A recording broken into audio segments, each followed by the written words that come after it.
Si ça vous va, je vais accepter les participants parce qu'il est 15h02. Allez, ok, c'est parti. on a perdu 2 minutes, c'est pas possible. Bonjour. Bonjour. Bienvenue. Ça va? Ah, je très vois bien. Alain d'Afrique. Oui, Bonjour, oui, Alain. je suis Alain. Bonjour. Ça va? Très bien. Merci de participer de ces mois. Oui. Donc bonjour à toutes et tous de nouveau. Merci d'être présents pour cette 3e conférence en ligne qui va parler qui tournera autour de enseigner, apprendre une langue internationalisée, culture d'enseignement, culture d'apprentissage et pratique de la langue entre global et local. Alors avant de laisser la parole à notre intervenant du jour, Patrick Chardonnay, que je remercie encore d'être présent parmi nous aujourd'hui, je me présente, donc je suis Marjorie Ponce, chargée des certifications et des formations à l'ambassade de France. Je suis accompagnée aujourd'hui de nos 3 animateurs IFProf Brésil, qui sont Ingrid Pérez, Valdemar Oliveira, Iraissa Ijank, pour ceux et celles qui ne les connaissent pas. Effectivement. Il y a également Marine Knoll, ma collègue, qui est parmi nous également aujourd'hui. Et comme je vous le disais au début, nous accueillons Patrick Chardonnay, qui rapidement, je ne vais pas peut-être donner tous les éléments de votre parcours professionnel qui sont nombreux, mais rapidement, en quelques mots, vous êtes titulaire d'un doctorat en sciences du langage, didactique des langues et des cultures à l'université Paris 3, sans bonne nouvelle. Vous avez été maître de conférence à l'université de Franche-Comté en 2001, je crois, également directeur délégué auprès de l'Agence universitaire de la francophonie. De 2011 à 2016, vous avez été responsable de l'antenne pour l'Amérique latine du Bureau des Amériques à Sao Paulo.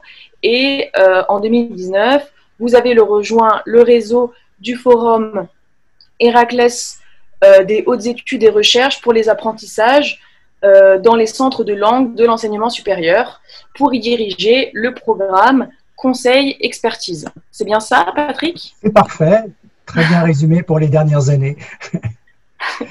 Donc, je laisse la parole à Patrick Chardonnay, que je remercie, et bonne présentation. Merci, merci à la coopération éducative et linguistique de l'ambassade de France et puis son associé maintenant pour ces webinaires, la Fédération des professeurs de français du Brésil. Je voudrais dire aussi que toutes les références de mes articles que je citerai pendant cette conférence sont disponibles tous en accès libre sur mes pages de réseau ResearchGate et academia.edu. Ce que je vais aborder avec vous aujourd'hui vise en fait à expliquer la raison pour laquelle je participe depuis 2017 à un projet en Amérique du Sud qui tente de construire un observatoire régional des pratiques et des apprentissages du français dans la région. Cette explication passe par une analyse de ce qu'est l'enseignement-apprentissage d'une langue internationalisée comme le français et des effets de sa dynamique d'internationalisation.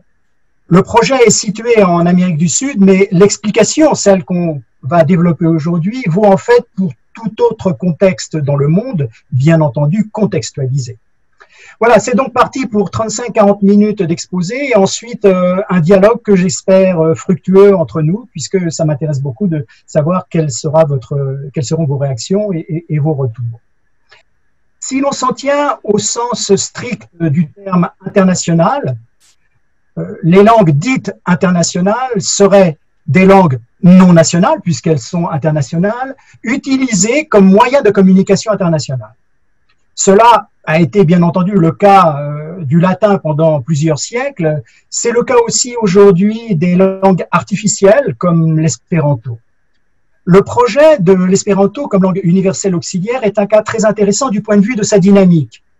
Cette langue artificielle, qui a été créée en 1887, a aujourd'hui atteint plus ou moins 2 millions de locuteurs dans le monde. Mais on se rend compte que plus elle progresse en nombre de locuteurs, plus elle se diversifie. Il y a actuellement 28 variétés de l'espéranto dans le monde, c'est-à-dire qu'en 130 ans, cette langue qui se veut universelle, auxiliaire, s'est diversifiée en 28 variétés.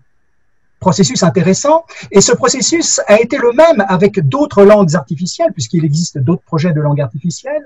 On a ainsi 10 variétés pour le Volapük, qui a été créé en 1879, 20 variétés pour l'Ido, qui a été créé en 1907, déjà sur une base dérivée de l'espéranto, et 13 variétés pour l'Interlingua, qui a été créé en 1950.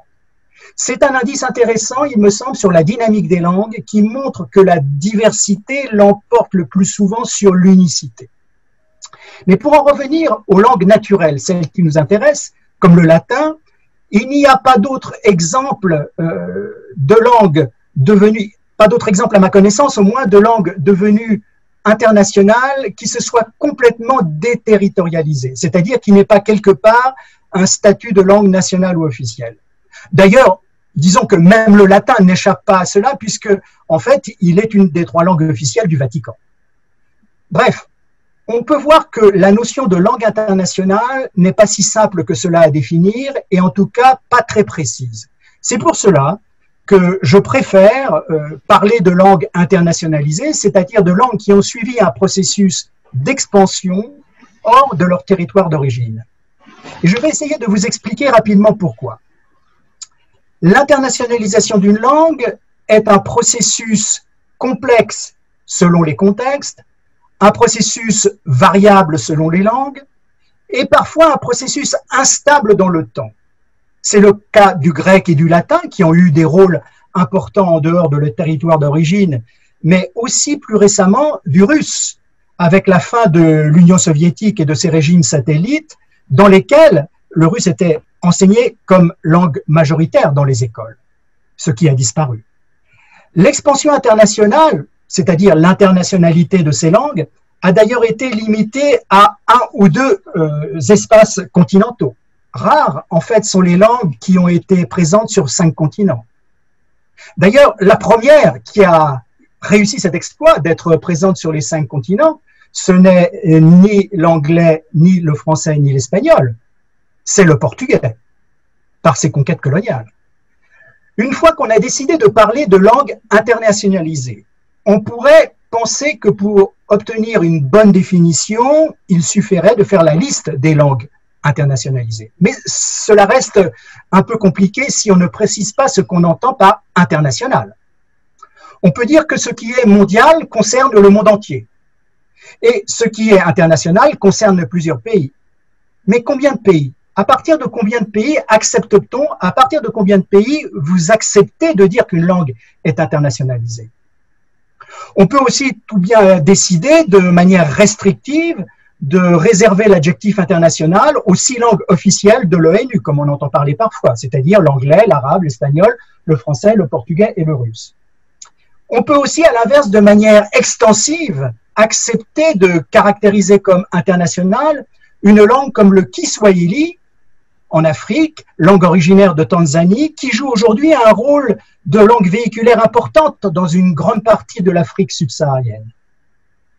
Ce qu'on peut dire, c'est que les langues commencent à s'internationaliser lorsqu'elles dépassent les frontières établies par les États dans l'espace où elles sont nées. Mais que veut dire dépasser?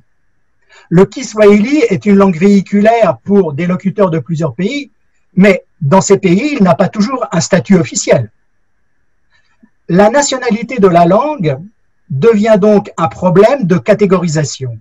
Et ce problème se complexifie davantage aujourd'hui avec les flux de communication hors sol via le numérique. Non seulement la nationalité de la langue devient un problème de catégorisation, mais sa territorialité aussi. La territorialité des langues est questionnée. On connaît cependant assez bien les 4 principaux facteurs qui contribuent à ce processus. Les flux de population, quelle que soit leur motivation, les raisons, les conquêtes militaires, coloniales ou non, les flux de savoir par la diffusion et l'enseignement, et les flux de communication qui ont existé à partir du moment où des écritures ont été créées. Aujourd'hui, 3,4% de la population mondiale vit dans un pays qui n'est pas celui de sa naissance. Et à ce chiffre, il faut ajouter les 1,4 milliard de personnes en flux touristique, professionnel ou d'études. Par ailleurs, il y a près de 4,5 milliards d'internautes et 3,5 milliards d'utilisateurs de réseaux sociaux, auxquels s'ajoutent aussi les apprentissages en ligne, qu'ils soient formels ou informels. On a donc une problématique complexe, et cette problématique me semble posée de cette façon. Voyons maintenant les effets de cela sur l'enseignement-apprentissage des langues. Ma première approche de cette question se trouve dans un article publié au Brésil en 2005, dont vous trouverez ici les références. L'internationalisation des langues a des effets de trois types. Des effets sur les apprenants, des effets sur les enseignants, des effets sur les dispositifs didactiques, les supports et les ressources. Quels sont les effets sur les apprenants? L'effet le plus déterminant, me semble-t-il, est que l'internationalisation des langues tend à accroître le potentiel d'exposition aux langues. C'est-à-dire que plus en plus de gens sont en contact avec de plus en plus de langues, ce qui modifie inévitablement le rapport des apprenants aux langues. D'abord, les contacts plus fréquents avec plus de langues élargissent la base du répertoire plurilingue, c'est-à-dire ce que l'on sait des langues quand on les fréquente. Ce qui élargit également la connaissance naturelle, c'est-à-dire non didactique, des variations régionales ou des variations de registre, voire de classe sociale dans les langues. Ce qui contribue aussi à modifier les représentations, qu'elles soient négatives et positives ou positives, qu'on peut avoir sans connaître une langue. Par exemple, vous le savez bien, penser que telle ou telle langue est plus difficile ou au contraire plus facile qu'une autre. Je me souviens de mes premiers cours de FLE, le FLE qu'on n'appelait pas FLE à l'époque, en 1978 en Syrie, ça nous fait remonter très loin dans l'histoire. Ce que les apprenants de Syrie pouvaient alors savoir de la langue française en 1978 était au mieux ce qu'ils en avaient aperçu dans un film, vu au cinéma, dans une chanson écoutée à la radio, ou bien ce qu'en racontait quelqu'un de la famille ou un ami qui l'avait apprise. Je ne sais pas si vous arrivez aujourd'hui à imaginer ce que cela pouvait représenter de s'engager dans cette situation, dans un cours de français, dans ce contexte, c'est-à-dire un grand saut vers l'inconnu. Aujourd'hui, comme il y a une plus grande visibilité et de nombreuses sources de contact avec un ensemble de langues internationalisées, ce n'est plus réellement un saut vers l'inconnu, mais vers quelque chose que l'on connaît déjà plus ou moins. Par ailleurs, ce potentiel étant plurilingue, pas limité à une seule langue, l'apprenant met en relation, compare, découvre des convergences et des divergences entre les langues. L'élargissement naturel, c'est-à-dire hors de situation d'apprentissage des répertoires plurilingues, a un impact didactique sur l'appropriation en mettant naturellement en évidence que l'apprentissage d'une langue n'est pas un processus isolé des autres langues. Ce qui veut dire que la conscience plurilingue et interlingue augmente. Quels sont maintenant les effets sur les enseignants? Eh bien, sur les enseignants, il me semble que les effets sont comparables à ceux que l'on peut constater chez les apprenants. Je me souviens qu'au début des années 1990, notamment en Amérique latine, quand les approches de l'intercompréhension entre les langues romanes ont commencé à être développées, la plupart des enseignants de français langue étrangère, ou bien d'espagnol langue étrangère, de portugais langue étrangère, ou d'italien langue étrangère, avaient beaucoup de difficultés à s'autoriser à intégrer dans leur enseignement des langues pour lesquelles ils disaient qu'ils n'avaient pas de compétences reconnues par un titre, même s'ils étaient natifs de cette langue. Les environnements plurilingues n'étaient pas encore considérés comme naturels et d'intérêt didactique. Il y a donc aussi chez les enseignants un niveau de conscience plurilingue qui est dû à l'élargissement du potentiel d'exposition aux langues. Mais ce n'est pas le seul effet. L'internationalisation des langues tend aussi à modifier le champ de carrière des enseignants. Plus la langue est internationalisée, plus le marché du travail est également internationalisé. On peut le voir dans l'origine des annonces internationales de recherche d'enseignants de FLE. On peut le voir également dans la diversité des origines des offres d'apprentissage en ligne proposées par des établissements virtuels et même directement par certains enseignants indépendants. Le champ de travail est le monde et inévitablement les conditions du métier changent. Il faut alors être capable de se présenter et d'enseigner en d'autres langues. Il faut être également capable d'adapter son approche pédagogique et didactique à d'autres cultures d'apprentissage. Je dirais que quand le périmètre de la classe virtuelle devient le monde, l'hétérogénéité des apprenants croît.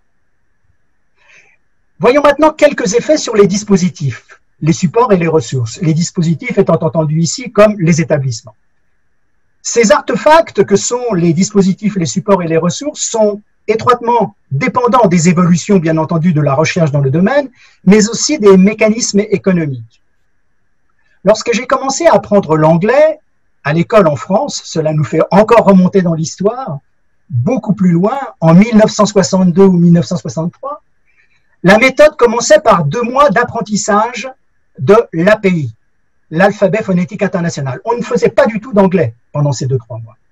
Il s'agissait de commencer à retranscrire la prononciation de l'anglais britannique via l'API.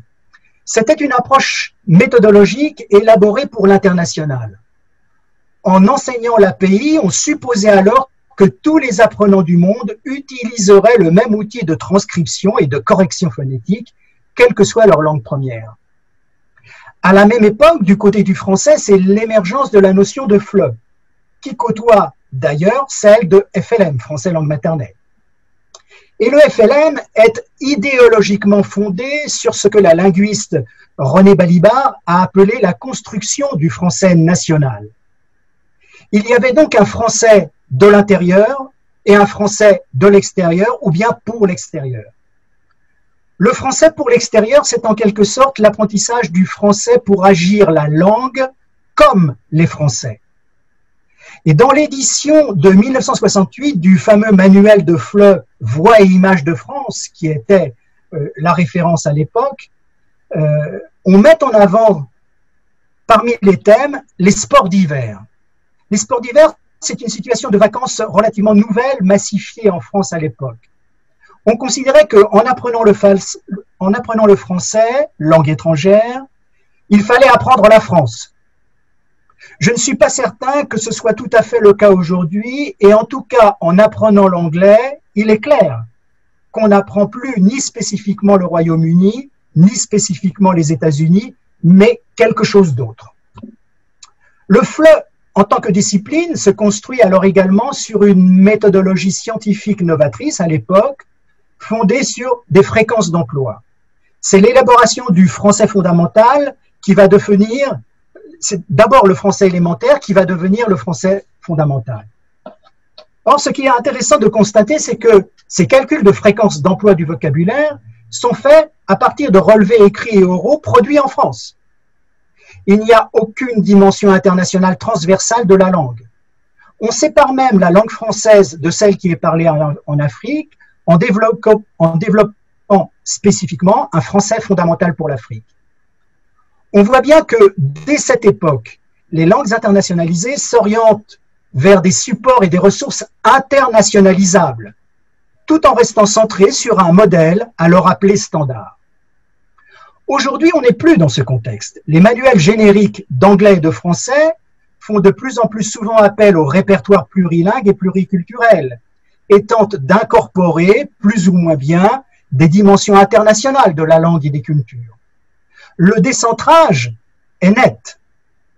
Ces évolutions des supports et des ressources et leur internationalisation ont logiquement influencé les établissements d'enseignement qui ont dû dès lors et doivent encore plus fréquemment mettre à jour régulièrement leurs supports, changer leur manuel par exemple, mais aussi offrir des supports en ligne et diversifier des ressources documentaires. Quand on regarde les évolutions, on peut dire que les dispositifs accompagnent le mouvement d'internationalisation de la langue. Par exemple, aujourd'hui, de nombreuses offres d'apprentissage en ligne qui fleurissent sur le web sont complètement délocalisées. On ne sait d'ailleurs pas toujours où elles sont localisées. Le mouvement a commencé à apparaître au début des années 2000, avec par exemple les offres des alliances françaises, de certaines alliances françaises qui tentaient de proposer des cours ou des compléments de cours en ligne. C'était tout à fait timide au début des années 2000. Il s'est accéléré.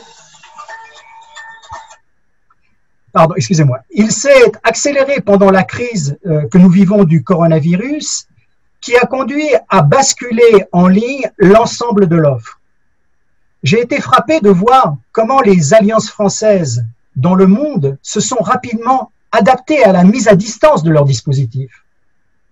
Et d'ailleurs, certaines ont été assez surprises de voir que de cette façon, elles captaient de nouveaux élèves très éloignés dans le pays ou même hors du pays, et parfois même en concurrence parfois avec d'autres alliances françaises plus proches des clients apprenants. C'est quelque chose de relativement nouveau.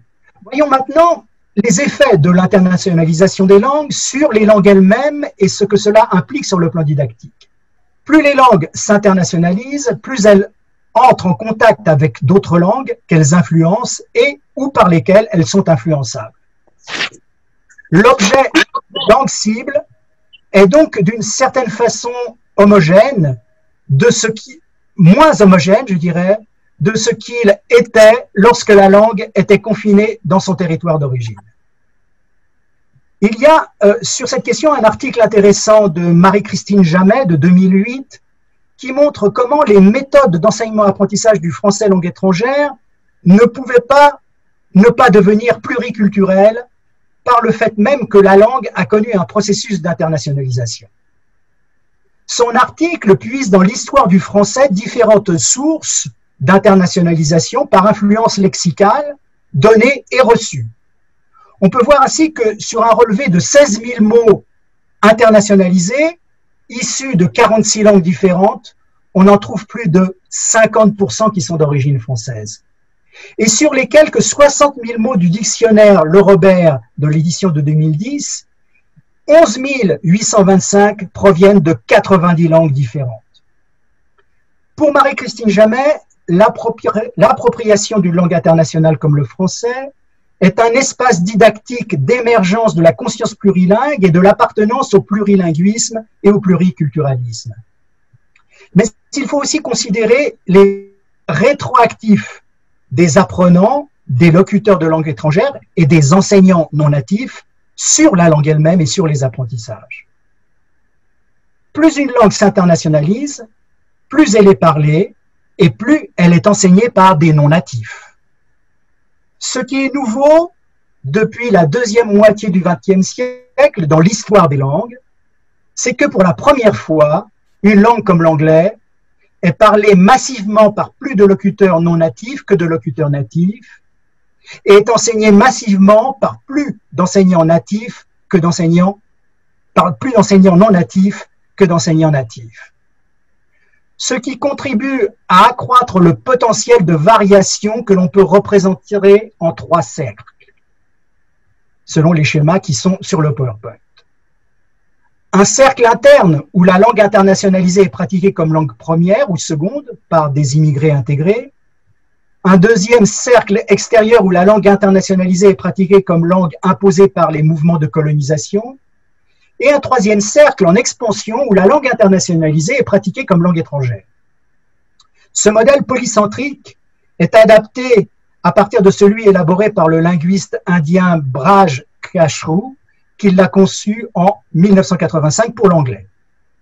Kachru avait encore une représentation territorialisée des langues, comme on peut le voir sur le schéma. Il avait introduit des noms dans chacun des cercles, des noms de pays dans chacun des cercles. Il n'a pas alors pris en compte, il n'a pas alors pu prendre en compte le fait que dans chacun de ces pays, on peut trouver des espaces d'interlocution qui renvoient à d'autres cercles.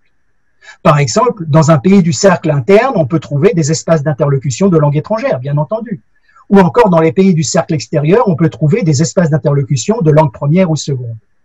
Le processus d'internationalisation tend à déterritorialiser les langues en fonction de la dynamique propre à la croissance du cercle en expansion. C'est-à-dire que le poids du cercle en expansion tend à peser sur les deux autres cercles. Dans le cercle interne et dans le cercle extérieur, la langue progresse principalement en fonction des taux de natalité autour de plusieurs normes. La norme historique, celle du cercle interne, et les normes qui se construisent à partir de l'appropriation qui est faite de la langue dans les colonies du cercle extérieur. En revanche, dans le cercle en expansion, celui de la langue étrangère, pour le français, celui du français langue étrangère, la langue progresse en fonction des dynamiques d'appropriation qui sont d'autant plus variables que la langue est internationalisée. Dans ce cercle de la langue dite étrangère, les références à la norme et au modèle langagier sont variables, tantôt inspirées par la norme interne, tantôt par les normes du deuxième cercle, et elles sont aussi instables. Les références à la norme sont variables par la variété des cultures d'enseignement des enseignants. Le rapport aux normes de la langue française d'un enseignant chinois n'est certainement pas identique à celui d'un enseignant brésilien, sénégalais ou canadien. Les références au modèle langagier dépendent aussi en partie des pratiques langagières réelles de la langue cible dans le pays de l'apprenant ou dans le pays de l'enseignant. Je me souviens ainsi d'un étudiant libyen que j'ai eu en Master FLE qui, dans son mémoire, transférait en français certains modèles discursifs de l'arabe dans lequel, après chaque nom propre d'auteur, par exemple, ou de désignation d'une personne par un titre de fonction, il ajoutait quelque chose comme « que Dieu le protège ». C'était une appropriation du français pratiquée en contexte culturel non francophone. On a un exemple récent de ces dynamiques dans le troisième cercle et des effets sur la langue avec le développement du globish par des locuteurs eux-mêmes internationalisés qui restreignent la pratique de la langue à quelques sphères d'activité, de contact professionnel et de voyage. On a un autre exemple avec le Spanglish, développé aux États-Unis par les communautés hispaniques qui construisent ainsi une langue véhiculaire intra-hispanique en milieu minoritaire anglophone. Bien que toutes ces dynamiques soient d'origine différente, elles contribuent en quelque sorte à des modélisations locales ou globales de pratiques langagières plus ou moins restreintes. Et si cela affecte les langues internationalisées, comme le français, comme l'anglais, comme l'espagnol, on peut s'interroger sur la faiblesse de nos connaissances dans ce domaine.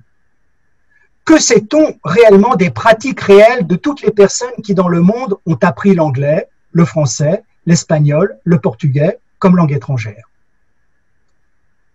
Il me semble que le français langue étrangère et au moins l'espagnol langue étrangère sont aujourd'hui sur une voie qui est déjà tracée par l'anglais avec l'expansion constante de leur nombre d'apprenants.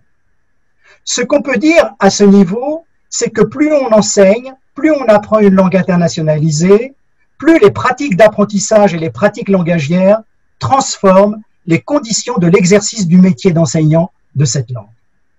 Dit d'une autre façon, plus la langue française s'étend par ses pratiques, plus le métier d'enseignant change. Alors, une fois qu'on a pu relever certains effets de l'internationalisation sur les sujets, sur les dispositifs et sur l'objet langue lui-même, des questions se portent sur la didactique. Comment enseigner, comment apprendre? Quand on enseigne et quand on apprend une langue internationalisée, quel lien construit-on entre le global et le local de cette langue? Quelles sont les cultures convergentes et divergentes? Quels sont les universaux et ces particularismes acceptables en fonction de telle ou telle situation? Plus largement, suffit-il de parler, comprendre une langue internationalisée comme le français, l'anglais ou l'espagnol pour être automatiquement en possession d'un cadre conceptuel capable d'embrasser ces liens de particularité et d'universalité? Autrement dit, pour la langue française, je reprends la question. Suffit-il de parler, comprendre la langue apprise, le français, pour être automatiquement en possession d'un cadre conceptuel capable d'embrasser les liens de particularité et d'universalité dans la francophonie? La francophonie avec un F minuscule, c'est-à-dire l'ensemble des locuteurs des trois cercles de la langue française dans le monde. Je pense qu'il est peut-être plus difficile de prendre conscience du poids de ces questions quand on enseigne une langue internationalisée que lorsqu'on l'apprend. Posez-vous la même question, par exemple, pour l'anglais ou l'espagnol, si vous n'êtes pas en même temps que prof de français, prof d'anglais ou d'espagnol. Personnellement, je trouve que les réponses ne sont pas simples. Pour la langue française, il s'agit de comprendre le fait francophone dans son expression globale et les mouvances francophones dans leur expression convergente et divergente, voire parfois antagoniste. J'avais commencé à aborder cette question dans un article de 2004, dont vous trouverez les références, en dessinant un cadre conceptuel. Je ne vais pas développer ces questions ici, ce n'est pas directement ce vers quoi je veux entraîner notre réflexion. Vous pouvez trouver des éléments dans les articles qui sont cités. Ce qu'on peut remarquer, et ce qui me semble fondamental, c'est que ce qui constitue une partie des éléments clés de l'enseignement-apprentissage du français langue étrangère, internationalisé, est en transformation constante alors que nos outils, les cadres conceptuels, les supports, les ressources, les instruments, sont très souvent élaborés sur des principes qui tendent à la standardisation de modèles. On a affaire à une langue internationalisée, à une activité professionnelle d'enseignement internationalisé, à des outils internationalement disponibles, ce qui d'un côté tente à la standardisation. Et dans le même temps, le processus d'internationalisation de la langue et du métier tend logiquement à des pratiques diversifiées, mais que l'on connaît mal, dont on sait peu de choses. On se trouve entre divergence et convergence à la recherche de repères, alors qu'en fait, on nous propose de fournir des modèles. Évidemment, on comprend bien qu'il est plus facile et moins coûteux de développer des appareils méthodologiques et des conseils pédagogiques et didactiques qui vont, avec ces méthodologies, à partir de modèles génériques qui présupposent une langue quasiment la même partout dans le monde. Mais si, comme le dit la philologue et philosophe et académicienne Barbara Cassin, dans un ouvrage collectif récent sur la francophonie, je cite, « Il n'y a pas le français, mais des Français qui composent quelque chose comme la langue française. » Fin de citation. La question didactique d'accès aux faits langagiers réels se pose. Ce quelque chose comme la langue française, comme le dit Barbara Cassin, serait en fait son internationalité convergente et les Français qui la composent, ses composantes divergentes. Si nous reprenons la schématisation des trois cercles, on voit bien comment cela se distribue pour le français. Le cercle interne européen du français, plus ou moins convergent, le cercle extérieur du français, celui de son histoire coloniale, en quête de nouvelles normes entre convergence et divergence, le cercle en expansion du français langue étrangère, celui dans lequel vous travaillez, qui n'a pas encore formé d'équivalent au Globish ni au Spanglish, mais qui pourrait bien être sur cette voie. Voyez, on parle beaucoup des effets démolinguistiques sur un centre hypothétique de la langue française. On parle d'un déplacement du centre de la francophonie de la France vers l'Afrique. On dit même que la plus grande ville francophone du monde serait déjà Kinshasa en République démocratique du Congo. Mais on ne tire pas de leçons didactiques de ces mouvements qui sont pourtant forts. Aucun modèle méthodologique ne peut prétendre envelopper l'ensemble des contextes d'enseignement-apprentissage des langues internationalisées. Il faut pouvoir travailler sur les contextes. Si la sociolinguistique a permis de décrire les pratiques du français dans les cercles internes et extérieurs, avec ses variations phonétiques et de vocabulaire, les pratiques réelles dans le cercle en expansion du français, le cercle du français langue étrangère par les non-natifs, sont mal connus, voire inconnus. Que sait-on des pratiques quotidiennes, périodiques ou ponctuelles du français dans des espaces d'interlocution au Brésil? Quelles sont les stratégies de compréhension, de production de l'oral, de l'écrit par les locuteurs au Brésil? Quelles sont les pratiques d'alternance de langue qui incluent le français au Brésil? Quelles sont les pratiques les plus actives et les plus complexes qui mobilisent plusieurs compétences en même temps au Brésil? Quelles sont les pratiques les moins actives qui n'en mobilisent que quelques-unes, voire qu'une, comme celle qui consiste à naviguer sur les sites francophones à la recherche d'une simple information? On connaît mal tout cela. J'ai commencé à prendre conscience de ces questions en participant à l'élaboration d'une recherche internationale à la fin de la première décennie 2000. C'était le projet CECA, Culture d'enseignement, culture d'apprentissage, qui a été mené entre 2007 et 2011 et qui a mobilisé 140 enseignants-chercheurs universitaires dans 20 pays très différents, l'Argentine, le Brésil, la Bulgarie, le Burkina Faso, le Burundi, le Canada, l'Espagne, la France, le Gabon, l'Indonésie, le Kazakhstan, le Liban, le Maroc, le Mexique, l'Ouganda, la Roumanie, la Russie, la Tunisie, l'Ukraine, le Vietnam. Un panel de situations d'enseignement-apprentissage très, très ample.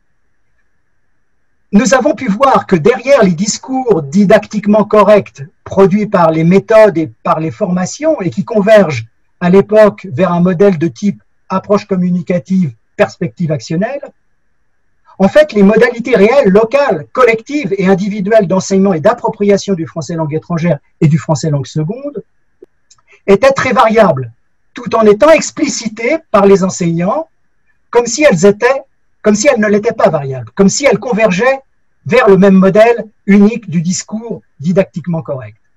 C'est-à-dire que l'on pouvait observer dans les classes des pratiques pédagogiques et des didactiques propres à des cultures d'enseignement-apprentissage local, comme la répétition, l'apprentissage par cœur, les exercices structuraux, la lecture à voix haute, les leçons formelles de règles, voire l'introduction de facteurs motivants, idéologiques ou religieux. Et des discours qui expliquaient que ces pratiques étaient en fait, faisaient bien partie d'une approche communicative, voire de la perspective actionnelle. Cette enquête a été très instructive. Elle montre qu'il est important en formation d'enseignants de ne pas se limiter à des approches généralisantes, des savoir-faire avec des techniques prêtes à être utilisées, sans que soit construite une réflexion critique contextuelle. Le français langue internationalisée dispose aujourd'hui dans le monde de colossales quantités de supports et de ressources quasiment immédiatement disponibles en ligne. C'est un avantage que n'ont pas des langues moins internationalisées, mais je crois que c'est aussi un risque. Pour terminer, je voudrais donc aborder la question de cette adéquation des pratiques didactiques d'enseignement-apprentissage avec la connaissance réelle des terrains. Ces terrains qui font que les pratiques de la langue et les pratiques d'enseignement-apprentissage changent avec la croissance de l'internationalisation de la langue. C'est ce que j'appelais dans mon article de 2005 l'extension de l'objet langue. Pour pouvoir prendre en compte ces changements, il faut bien évidemment les identifier et les analyser, ce qui veut dire pratiquer des enquêtes, monter des enquêtes de terrain. Et c'est dans ce but qu'est né le projet d'observatoire des pratiques langagières et des apprentissages du français, ou des français, pour reprendre la notion de Barbara Cassin. Nous avons commencé en 2017 par construire une carte des lieux et des modalités d'apprentissage du français au Brésil, avant de pouvoir travailler ensuite sur les pratiques dans ces lieux.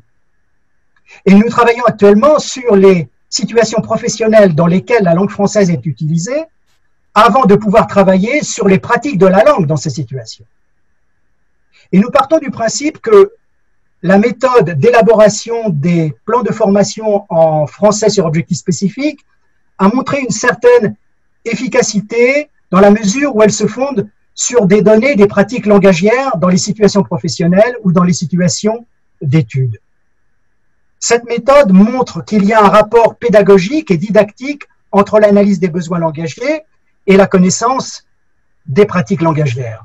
Pour rappel, cette méthode est basée sur une démarche préalable en 5 étapes que vous voyez ici: identification de la demande, analyse des besoins, recueil des données sur le terrain, analyse et traitement des données, élaboration des activités pédagogiques.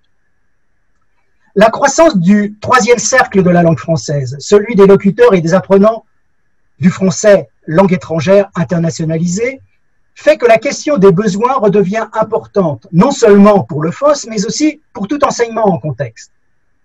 Il s'agit ici d'identifier pour quelle pratique de la langue tel ou tel individu apprend le français. Apprendre le français langue internationalisée dans le 3e cercle, avec un projet professionnel ou d'études au Brésil, n'engage peut-être pas de faire les mêmes choses avec cette langue, d'avoir les mêmes pratiques dans cette langue que dans des projets professionnels ou d'études au Japon, en Russie, au Canada, en Angola ou autre part. Pour le Brésil, nous avons commencé à obtenir quelques données dans l'enquête de 2017-2018. Les fréquences d'utilisation de la langue française dans les situations professionnelles dans des entreprises qui ont des liens avec une maison mère en pays francophone ou qui ont des fournisseurs ou qui ont des clients francophones sont relativement significatives puisque au Brésil, 31,8% des répondants déclarent utiliser le français au moins une fois par jour. 29,5% de 2 à 3 fois par semaine et 1,4% 3 fois par mois. Ce qui veut dire que la langue française a une place réelle. C'est déjà une bonne chose de le savoir. Mais ce n'est peut-être pas la même chose partout. Cette place se traduit par des pratiques de lecture-écriture qui sont majoritairement dominées par la lecture de documents et de courriels, et la rédaction de courriels. Tandis que les pratiques de l'oral en français concernent un ensemble de situations professionnelles beaucoup plus large. On a donc un écrit restreint au courriel et un oral beaucoup plus élargi. Évidemment, il faudrait pouvoir analyser plus finement en fonction de pratiques par poste de travail, par secteur économique des entreprises, par exemple. Cela viendra, nous l'espérons, avec d'autres commandes de recherche, comme celle qui nous conduit en ce moment à interroger les alumni de Campus France Brésil et de Campus France Argentine. Vous pouvez déjà accéder aux résultats complets de l'étude 2017-2018 sur le site de l'éditeur. Le téléchargement de l'étude est gratuit. Certains éléments permettent déjà de discuter des conséquences sur la transposition didactique et sur les stratégies de formation, par exemple. En tout cas, au moins cela devrait engager des débats avec les chercheurs et avec les enseignants. Voilà, je vous remercie, j'attends vos questions, vos remarques, et puis nous pouvons commencer la véritable discussion. Merci beaucoup Patrick pour cette conférence très riche. Sauf erreur de ma part, je n'ai pas vu de questions lors de votre intervention sur le chat. Donc n'hésitez pas, hein, je vais désactiver tout de suite vos micros, enfin les activer plutôt parce qu'ils sont déjà désactivés. Activez vos micros pour que vous puissiez prendre la parole directement. Alors, voilà, vous pouvez dorénavant activer vos micros et poser toutes vos questions ou faire part de vos remarques à Patrick. Est-ce que quelqu'un souhaite commencer? Peut-être moi, si personne ne souhaite prendre la parole, se lancer, se jeter à l'eau. Toujours plus dur de commencer. Moi, j'avais une question très précise sur un terme que j'ai découvert aujourd'hui avec vous, qui était le terme que vous utilisez dans l'un de vos articles que vous avez cité, qui est le terme d'interlinguisme. Et est-ce que vous pourriez nous définir, nous expliquer ce que vous entendez par interlinguisme, s'il vous plaît? Oui, alors ça, il s'agit d'une approche théorique que j'ai développée à partir de 2005 en faisant ces remarques sur le français langue internationalisée et sur les répertoires plurilingues. Vous savez qu'il y a dans le monde des approches didactiques du plurilinguisme et il me semble que quand on parle de plurilinguisme, on met bien en avant le fait qu'il y ait des relations entre les langues. Hein, vous savez la différence qu'il y a entre le multilinguisme et le plurilinguisme, mais on ne met pas suffisamment en avant les relations actives entre les langues. Très concrètement, parler de plurilinguisme, de répertoire plurilingue, ça veut dire imaginer qu'on a dans sa tête, dans son cerveau, des séries de répertoires de différentes langues, sans penser qu'il y a des liens entre ces répertoires. Parler de relations interlinguistiques, c'est situer le travail didactique dans l'entre les langues. Et ça devient une perspective théorique et évidemment ensuite pratique au niveau didactique complètement différente. Si on est entre les langues, on est moins dans telle ou telle langue. Je ne vais pas plus loin pour l'instant. C'est extrêmement clair. Merci. Merci Patrick. Est-ce qu'une autre personne souhaite prendre la parole? Parce que j'ai aussi une question que je pourrais poser tout de suite ou attendre si quelqu'un souhaite prendre la parole avant moi. Il y a une question sur le chat. Oui, Raïssa, est-ce que tu peux nous la dire? C'est Anja, la personne qui a écrit. Donc, pourriez-vous parler d'interculturalisme à l'enseignement des FLE? Je ne vais pas en parler, mais je vais dire pourquoi je ne vais pas en parler. Inévitablement, quand on parle d'interlinguisme, la notion peut se transférer à l'interculturalisme. Cela dit, il y a de nombreuses questions théoriques qui se posent depuis que la didactique a pris en compte les questions d'interculturalité. je ne suis pas du tout un spécialiste de l'interculturalité dans les langues.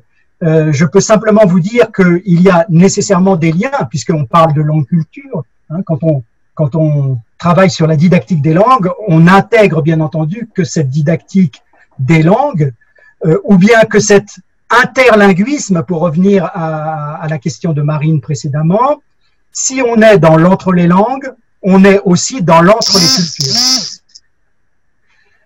Ce qui me semble une problématique, à la fois pour l'interlinguisme et pour l'interculturalité, ou l'interculturalisme, c'est d'éviter, du point de vue didactique, de se trouver dans une situation de catalogue. C'est un peu le cas aussi en francophonie. Quand on enseigne le français aujourd'hui, comme je disais, langue internationalisée, les questions des variétés du français, des variétés de culture du français, sont des choses tout à fait naturelles chez les enseignants de FLE. Ça ne l'était pas il y a 30, 40 ans.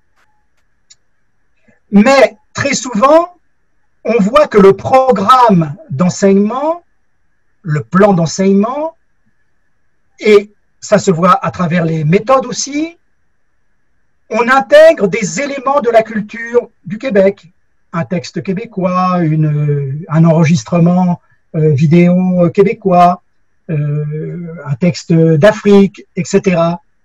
On n'est pas dans l'antre à ce moment-là. Qu'est-ce qu'on fait? Au mieux, on fait de la comparaison souvent intelligente d'ailleurs, hein, qui amène beaucoup de réflexions sur la relativité des cultures, sur les préconcepts, comment on dit en français, préconcepts, les préjugés linguistiques et culturels, etc. Mais on n'aborde pas de façon fondamentale l'inter. Voilà, je ne peux rien vous dire d'autre à ce sujet qui ne soit trop compliqué à exposer ici. Merci Patrick. Il y a une autre question également sur le chat d'Anna Cecilia qui nous salue d'Argentine. Nous la saluons également. Elle demande, pouvez-vous nous raconter brièvement le projet actuel de recherche sur Campus France? Oui. Buenas tardes, Ana Cecilia. Bien. Oui, alors le projet sur les alumni de Campus France, Brésil et Argentine est la poursuite du projet de 2017-2018 au Brésil, hein, donc sur les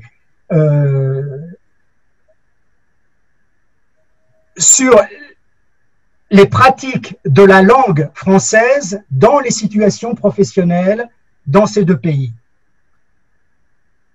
Il nous a semblé intéressant de voir concrètement quelles sont les pratiques réelles du français, et on utilise ici la notion de pratique qui n'est pas habituelle, hein. Je n'ai pas eu la question, mais je pourrais très bien l'avoir. Il est plus fréquent d'entendre le terme usage ou emploi, mais les deux termes usage et emploi ont été utilisés au début des années 80, notamment pour l'approche communicative. C'est Widdowson qui a apporté cette terminologie. Pour Widdowson, les usages renvoient au système de la langue, au système formel, les emplois à la façon dont la langue est utilisée, mais Widdowson envisage le système des emplois comme un système relativement fermé, comme s'il y avait une grammaire des emplois. Pour aller un petit peu plus loin, pour faire des relevés, nous ne sommes pas convaincus qu'il y ait une grammaire des emplois, une grammaire fermée des emplois. Il y a une description des emplois, mais une grammaire, on n'en est pas convaincu. Et pour aller un petit peu plus loin, on a décidé d'utiliser la notion de pratique.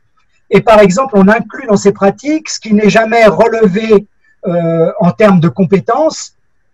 Par exemple, un apprenant qui a un niveau A1 de français, voire A1 moins de français, peut très bien naviguer sur un site internet. Je dis il peut, parce que rien ne l'empêche de naviguer, même quelqu'un qui n'a aucune compétence dans la langue, sur un site internet, et il va pour cela à la recherche d'informations en français, parce qu'il a besoin d'une information dans cette langue. Il va aller rechercher, il va mobiliser ses compétences dans d'autres langues que le français, dans ce qu'on appelle les images textuelles, dans les genres textuels, etc., etc., toutes choses que l'on connaît.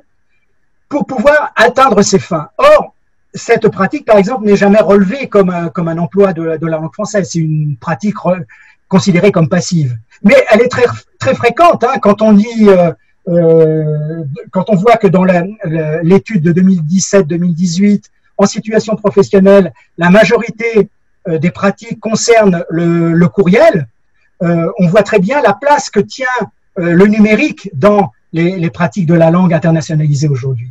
Alors, pour répondre à la question d'Anna-Cécilia, je dirais qu'il s'agit d'interroger les alumni de Campus France Brésil et de Campus France Argentine qui, logiquement, devraient être, pour une partie d'entre eux, et c'est plusieurs milliers, hein, dans des entreprises en Argentine ou au Brésil, de façon à ce qu'ils nous disent dans quelle situation professionnelle ils utilisent la langue française. Quelles sont les situations concrètes, les situations hiérarchiques, les situations de réponse au téléphone. Voilà, il s'agit de... On a un questionnaire d'une trentaine de classes de questions qui est assez dense et le questionnaire va être lancé très très bientôt. Merci beaucoup Patrick. Est-ce qu'une autre personne souhaite intervenir, poser sa question oralement? Ne soyez pas timide. Bon, en attendant, je vais vous poser ma question Patrick, si vous le voulez bien. Oui. Vous disiez au début de votre intervention qu'aujourd'hui, il y a moins de sauts vers l'inconnu lorsqu'un apprenant apprend une nouvelle langue. Mais il y a quand même beaucoup d'imaginaires, de représentations et de stéréotypes qui sont liés à une langue. Donc, est-ce que c'est pas important, quand on apprend une nouvelle langue, malgré tout, de faire un peu de table rase des faux savoirs et des acquis, des faux acquis, en quelque sorte? Très bonne question, parce qu'en fait, la référence à la Syrie de 1978, je dirais que l'imaginaire était très limité à l'époque. L'imaginaire c'était des stéréotypes, des grands stéréotypes qu'on maîtrisait, hein, très facilement. En entrant dans la langue, les enseignants connaissaient la plupart des grands stéréotypes. Aujourd'hui, avec le potentiel d'exposition aux langues qui augmente, avec le fait que le français soit une langue internationalisée, ce risque, entre guillemets, ce n'est pas un risque, c'est une réalité.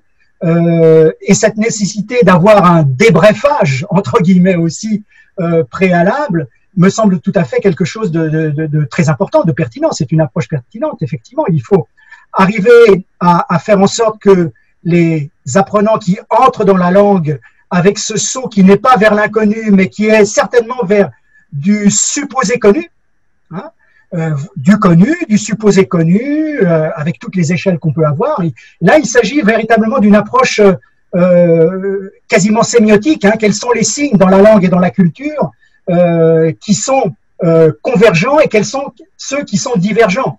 Hein. C'est ce à quoi je faisais référence dans une partie de mon intervention. Et je travaille notamment là-dessus sur l'enseignement, ce que j'appelle l'enseignement de la francophonie. Hein. C'est un autre projet sur lequel je travaille et on s'aperçoit que la francophonie a un statut particulier dans le monde. Aucune langue n'est organisée comme le français, particularité très très complexe que je n'aborde pas ici, que j'aborde dans les articles, mais on le voit véritablement qu'il y a des représentations très très complexes, beaucoup plus complexes que par le passé, dû justement à cette internationalisation de la langue. Et à mon avis, c'est la même chose pour l'anglais, et de façon plus dangereuse, puisque les mythes de l'anglais sont beaucoup plus internationalisés. Merci beaucoup pour votre réponse. On a une question sur le chat de Watson Mendes qui vous demande: croyez-vous que la pandémie va jouer un rôle important dans l'internationalisation de la langue française? Alors, c'est une question... Bon, j'essaye d'y répondre rapidement en réfléchissant. Quand je faisais état tout à l'heure des flux de langue à travers les flux de population et les flux de communication, inévitablement, les flux, j'ai assisté à un débat il y a quelques jours là-dessus sur les flux de population dans le monde qui sont depuis 6 mois, évidemment, en diminution terrible. Hein. Il y a moins de population en circulation dans le monde aujourd'hui. Il y a toujours beaucoup de réfugiés dans le monde. Hein. Je rappelle, 80 millions de réfugiés dans le monde quand même, quelque chose d'important, hein, plus que la population française. Donc les flux de population subis restent là, et les flux de population souhaités, volontaires, bien entendu, le tourisme, les études, les professions, etc., sont en diminution. Donc il y a des contacts de langue qui diminuent de ce fait. Mais la situation reste transitoire. Et puis, il y a surtout une réappropriation par le numérique des mobilités.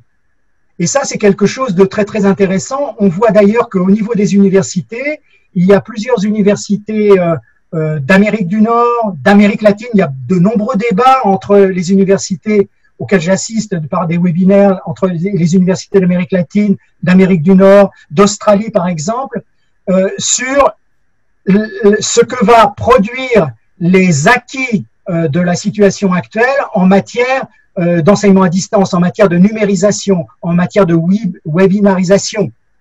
Il est certain que des pratiques vont perdurer. Et d'ailleurs, certaines universités, comme des universités australiennes, il y a eu un article récemment, il y a quelques jours, dans un journal britannique, qui montrait que les universités australiennes ont décidé, à partir de 2021, de travailler de manière virtuelle et présentielle à la fois, hein, de faire du blending, comme ils disent.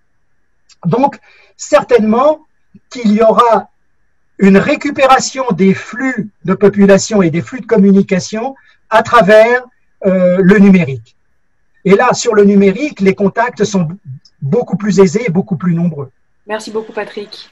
Je n'ai pas vu d'autres questions sur le chat. Je ne sais pas si une personne souhaite poser la dernière question avant que l'on se quitte. N'hésitez pas. Nous avons encore quelques minutes. Il y a encore une nouvelle question sur les chats. Oui. Une question posée par quelle idée? Bonjour Patrick, je me demande comment gérer l'enseignement du FLE dans un contexte frontalier tel que celui de l'Amapá et la Guyane française, où l'on trouve le français colonial, le français de l'Europe et aussi ce français international. Très bonne question et tout à fait en lien avec l'étude qu'on a pu faire en 2017-2018 et sur la cartographie de la situation de l'enseignement-apprentissage du français aujourd'hui au Brésil. L'Amapá est certainement l'État où la dynamique du français, de l'apprentissage, de l'enseignement-apprentissage du français est la plus forte, hein, relativement bien entendu à sa population, est très très liée à ses liens avec le bassin de la Guyane. Quand on regarde la carte, on s'aperçoit que l'Amapá est un État relativement isolé des autres États limitrophes du Brésil. Les communications sont relativement peu aisées avec les autres États et il n'y a pas cette importance de l'enseignement transfrontalier qui est partout dans le monde, hein, comme il y a dans le sud du Brésil une importance transfrontalière avec l'espagnol, bien entendu. Et là, c'est quelque chose de tout à fait naturel.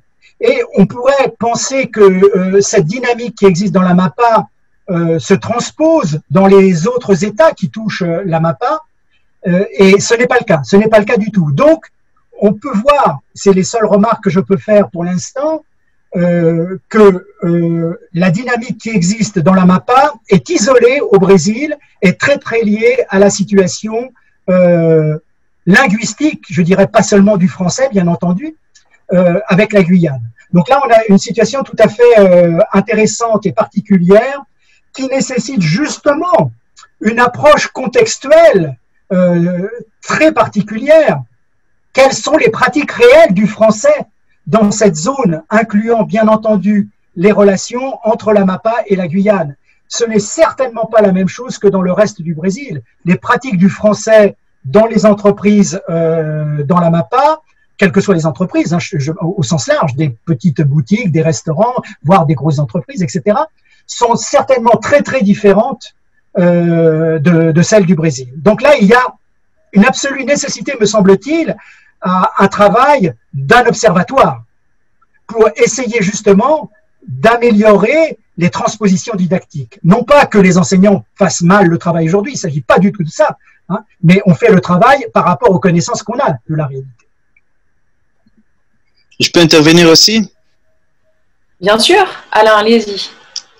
Oui, c'est juste, le professeur a parlé des raisons de flux, hein, les différents flux qui ont des raisons de cette internationalisation des langues.